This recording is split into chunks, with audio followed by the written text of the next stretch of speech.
Okay, today we're going to be working in Unit 5. Our Unit 5 is Systems of Equations and Inequalities. This builds upon our previous lessons and our previous units that dealt with equations and inequalities, but they only dealt with one equation at a time or one inequality at a time.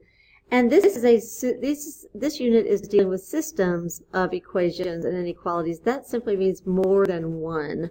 So we have a situation where there are two or more inequalities and equations. And today's unit is going to be 5.1, Writing Systems of Equations. We are going to start out on page 3 today, Writing Systems of Linear Equations. Now the purpose of today's lesson is simply this. It's just writing the equation, not solving them. So forget about trying to solve it. Let's just take that off the table. We don't have to worry about that. All we are doing is reading the word problem and interpreting that and translating it into equations, mathematical equations. So we're reading the word problem, picking out the important bits of it, and forming our equations. That's all we're doing. So we have to identify the important information, and that's what we're going to practice doing today. And also notice our hint words, the words that tell us what is happening in each equation. So on number 1, we have this problem. The number of grocery items on 2 grocery lists differs by 7. The combined total of the items on both grocery lists is 33. Okay, we have a lot of information here.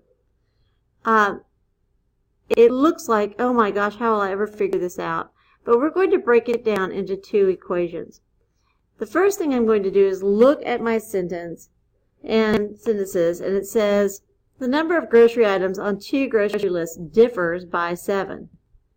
Okay, well that sounds like a pretty good place to just stop and divide that information. Like this is a whole bunch of information right here. It all fits together. The number of these items differs by 7. Okay, cool. The combined total of the items lists is 33. Okay, good. That's another bit of information.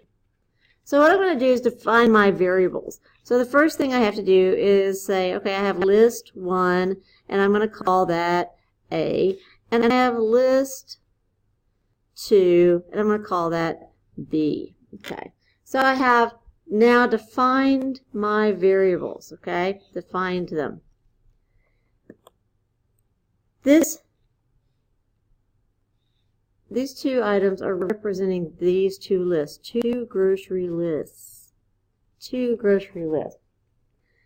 So I know I have 2. I need to find out how they relate to one another.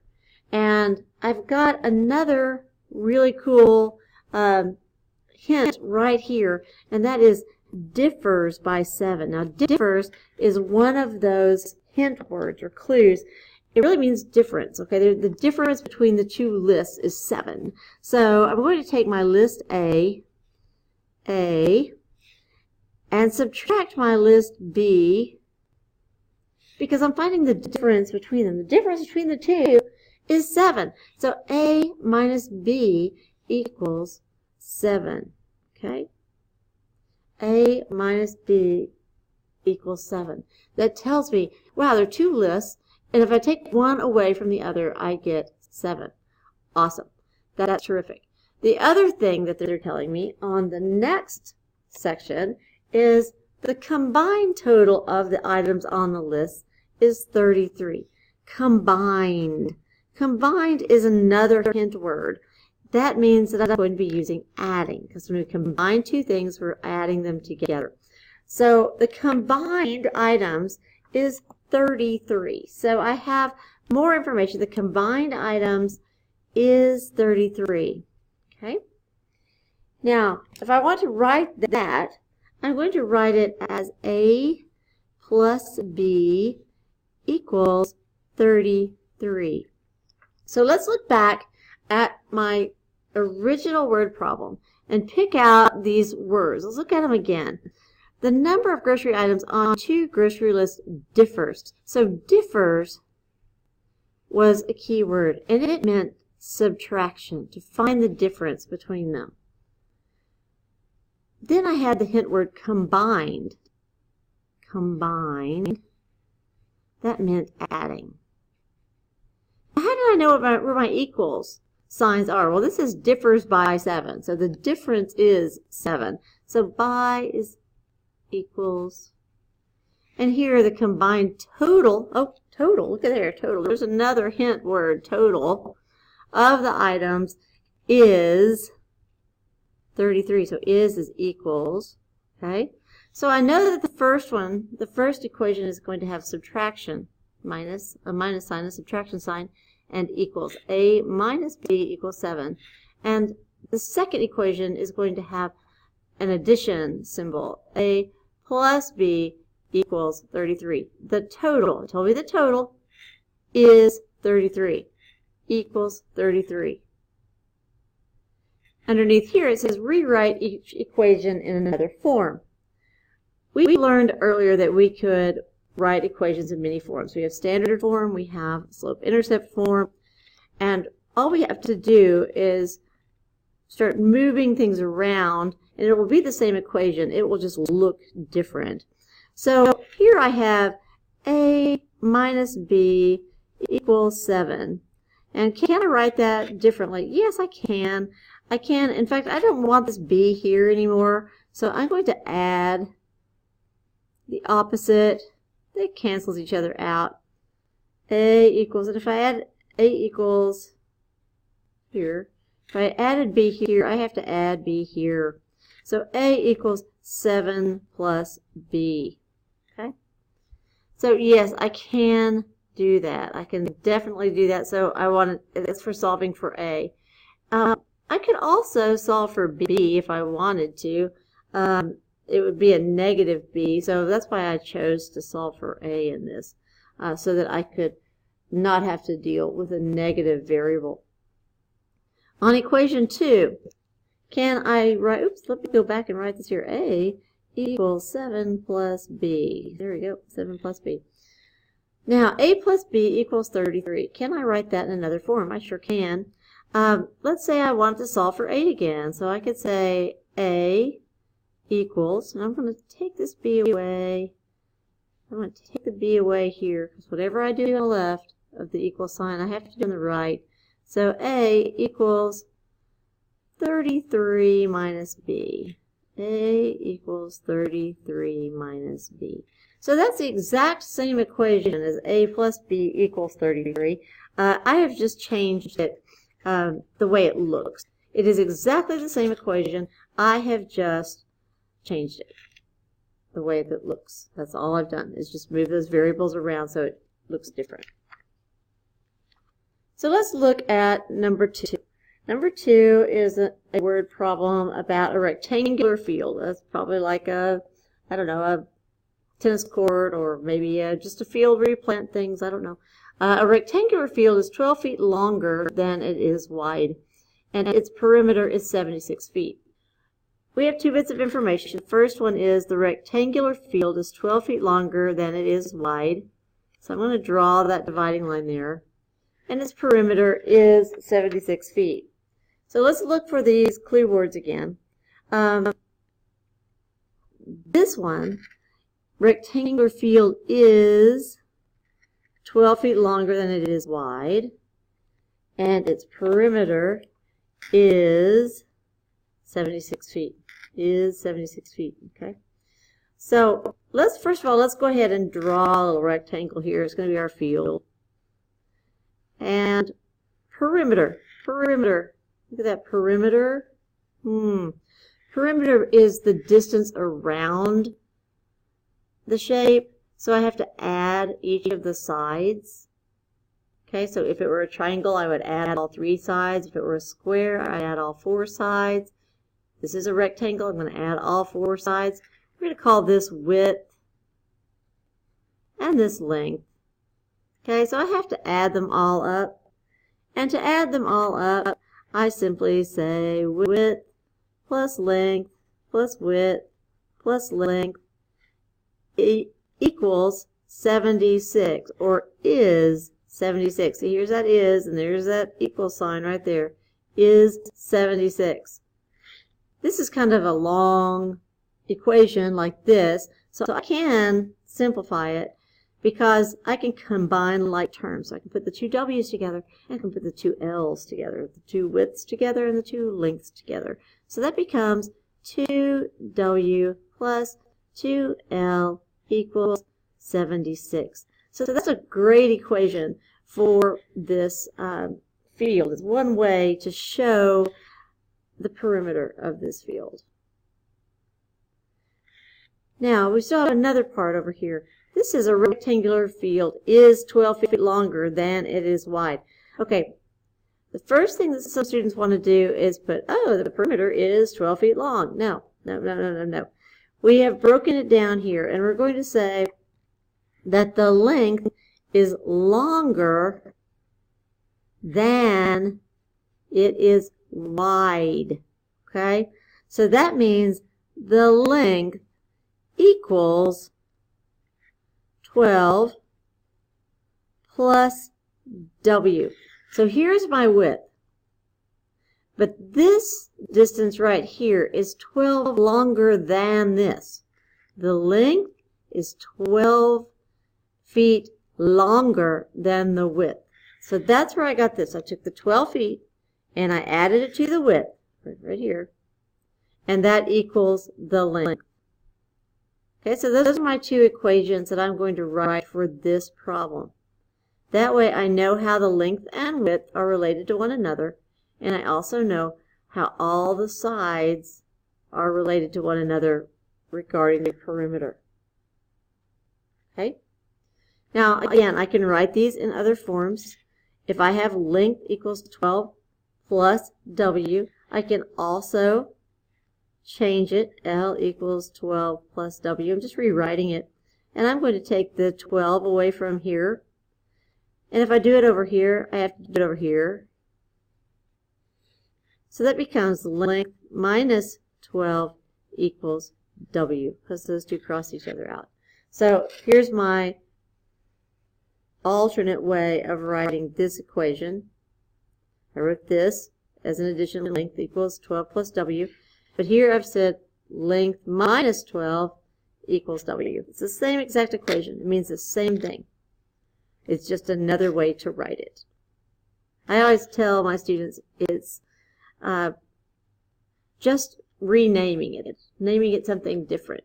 My name is Mrs. York, but my son calls me Mom, my mother calls me Daughter, my friends call me Suzanne. I'm still the same person. I'm just called something different. Okay? That's all. Didn't change who I am. Okay, look at here. Let's look at the second. 2W plus 2L equals 76. Can I change this? I sure can. I'm just going to start with this one. And what I'm going to do is I'm going to move this 2L over here. So I'm going to subtract 2 times the length equals 76. 2W plus minus, I'm sorry, that's my fault. 2W minus 2L equals 76. And since I subtracted 2 times the length here, I also have to do it over here. Those cross each other out. Then I get 2 times the width equals 76 minus 2 times the length. Okay? I can write it down here again. That's my second equation. Okay? Let's move on to number 3.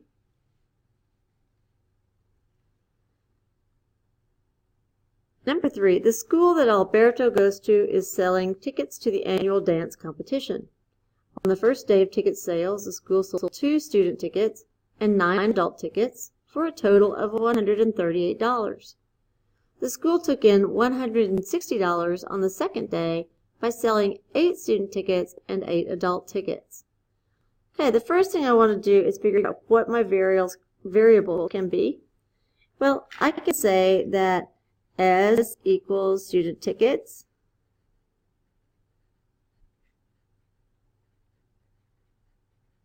and A equals adult tickets. that's what I'm dealing with. Student tickets and adult tickets. I want to break this word problem down because it looks pretty wordy and it's kind of overpowering. So let's break it down into to find those two equations that we're looking at. On the first day of ticket sales, the school sold 2 student tickets and 9 adult tickets for a total of $138. Okay, that's enough right there. So I'm going to draw that line. And then I'm going to leave this as the second equation. The school took in $160 on the second day by selling 8 student tickets and 8 adult tickets. Okay, so let's go ahead and look for those clue words. On the first day, the school sold 2 student tickets and 9 adult tickets for a total, oh good, total, that's one of my hint words, total, of $138. Okay, that's good. On my second phrase there, my second sentence, it says the school took in $160 in the second day by selling 8 student tickets and 8 adult tickets. Great. Okay, now defining my variables, I did that with the student tickets and the adult tickets.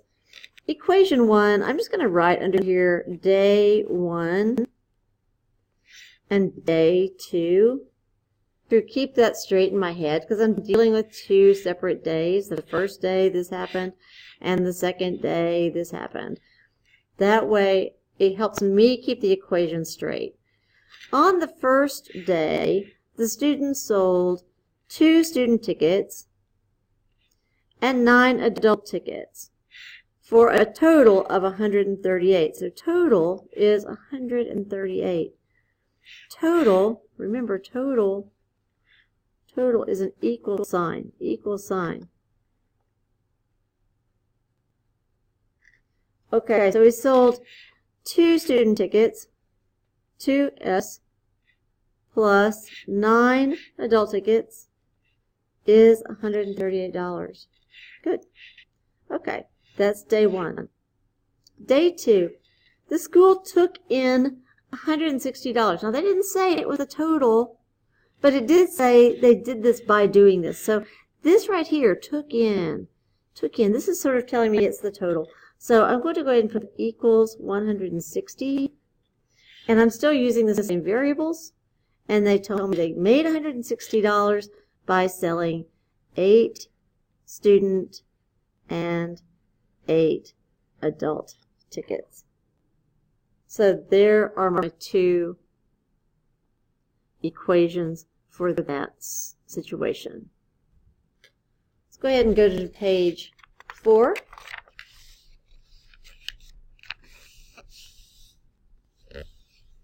Okay, number 4.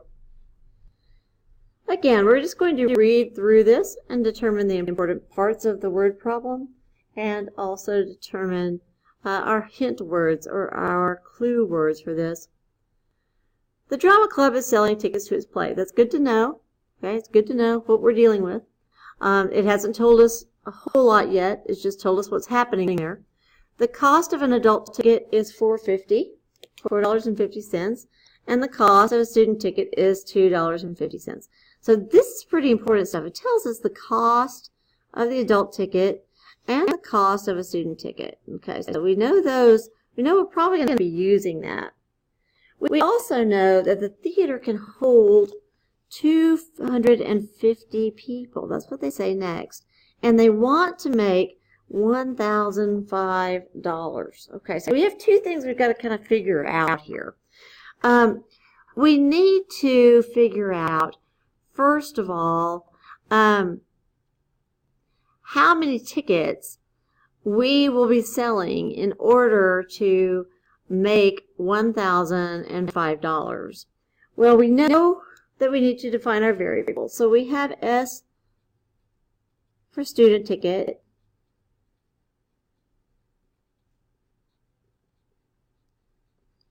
and A for adult ticket,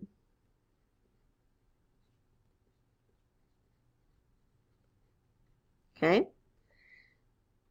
So we need to find out how many of each of those that we can sell to raise $1,005. So what we'll do is we can do, let's see, let's write down, adult tickets are $4.50.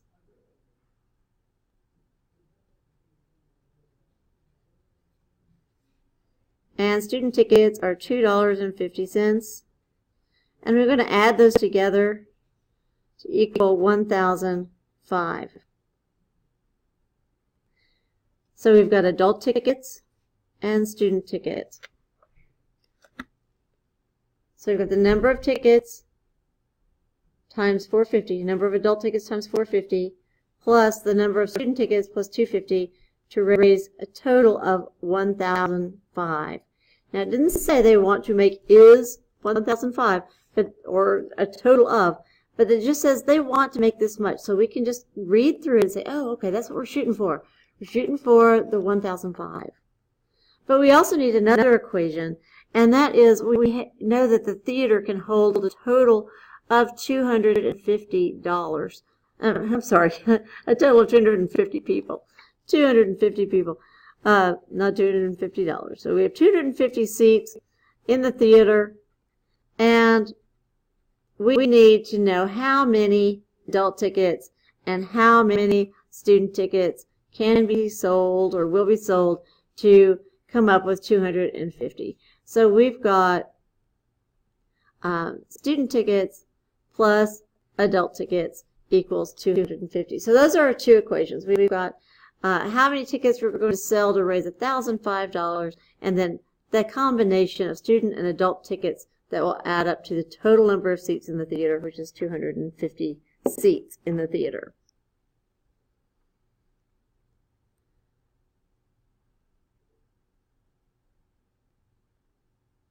All right, so let's go on down here. Let's look at our perimeter. The perimeter of a rectangular garden is 42 feet. The length of the garden is 5 feet more than twice the width. This is like the one we did a minute ago. The perimeter that we did just a few moments ago for number 2, I believe. What we're going to do is we are going to go ahead and take the time to draw out our rectangle. Width, length, and length. Okay, there we go. So we need to find out the perimeter, we need to represent the perimeter of this garden. So like we did before, we can say width plus length plus width plus length equals 42 feet. That's telling us this first equation here, and they've used a clue word is, okay, perimeter. Perimeter we also know is the addition of all the sides to find out how far around it is. The length of the garden is 5 feet more than twice the length. So that's what we're going to do over here. The length of the garden is 5 feet more than twice the width. So the length equals 2W plus 5. Now you're saying, how on earth did you get that? Well, when it says twice the width, twice means multiply. 2 times something. Twice the width means 2W. 2W, I'm sorry. Yeah, 2 times W. 2 times W equals 2W. Okay, so that goes right there.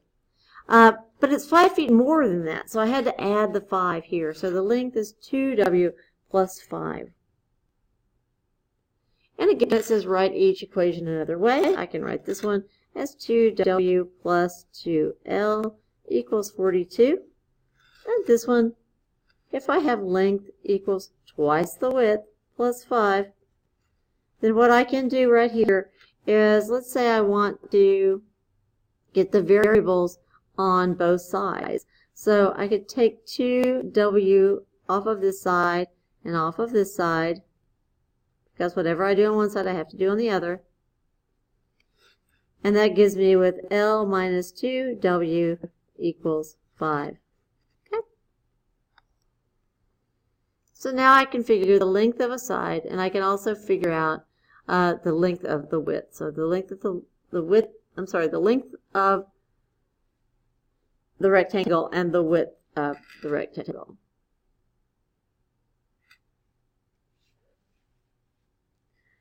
The last one is totally different than what we've done before because they're asking for something we haven't really talked about in a while. You probably haven't talked about it since junior high school. And that is finding the average. This is Kenny's average on the last two tests was 72. Now, if you remember, finding the average means taking all of the items that you want to find the average of and adding them together and then dividing it by the number of items there are. If you want to find the average score you make on 3 tests, then you add all 3 scores together and you divide it by 3. If you want to find the average of 5 tests, you add all 5 of them together and take that total and divide it by 5. This time, they only want to divide it by 2. So when they're asking for an average, they're asking you to divide it by something. So we know that he has 2 tests. So let's just go ahead. We need to define our variables. So let's see here. Let's say test 1 is F for the first one, and test 2 is S for the second one. Okay, that way I know what my variables are. To find the average of these, I have to put them into an equation showing that the process of finding the average. So I'm going to say F plus S divided by 2. That gives me the average. That's the formula for finding the average. Is, or was, because was is the past tense of is, that's equals, 1 was 72. So his average on the last 2 tests was 72. So there's 72 right there. Okay? So this is my first equation. This is the average. I've taken the first test plus the second test, and I've divided it by 2 because there are 2 tests. And that gave me 72. His first score was 12 points lower than his second score. Well, I could write this one of 2 ways. I could say, look at this, 12 points lower. Okay, so there's going to be lower usually means subtraction. Okay, subtraction. So it's his first test is 12 points lower. It doesn't mean I'm going to take 12 away from that first test score, because it's lower than this, lower than the second test score. So I have to start with the second test score minus 12 is, or was, 12. The second test score minus 12 points is the score that is the score he received on the first test. Because the first test score was 12 points lower than the second test score. So if I start with the second test score, I have to get to the first test score by going 12 points lower, or subtracting 12. And yes, I could rewrite these simply by moving them over. If I wanted to rewrite this, I could say F plus S divided by 2 equals 72. And maybe I don't like this in this form, and I don't like having a denominator here. What I could do is multiply this by 2 over 1. And that gets rid of this. And I'd multiply this by 2 over 1, which is 2. And that would give me F plus S equals 2 times 2 is 4, 7 times 2 is 14, 144. So I could write it that way.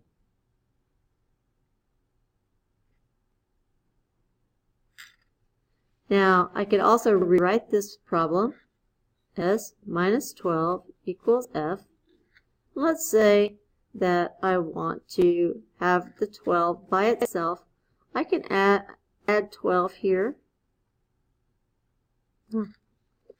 That would make me have to do it twice. Let's say I don't want to do that. Let's say I want the 12 by itself, and I don't mind it being negative. So I could say minus S, and that would be negative 12 equals F minus S. Oh, but I might not like that because of the negative here. If that bothers you, then you could certainly set it up differently so that you could have S minus 12 equals F, and you could change it by saying I'll add 12 here, so I'll add 12 on this side, and that would give me S equals F plus 12.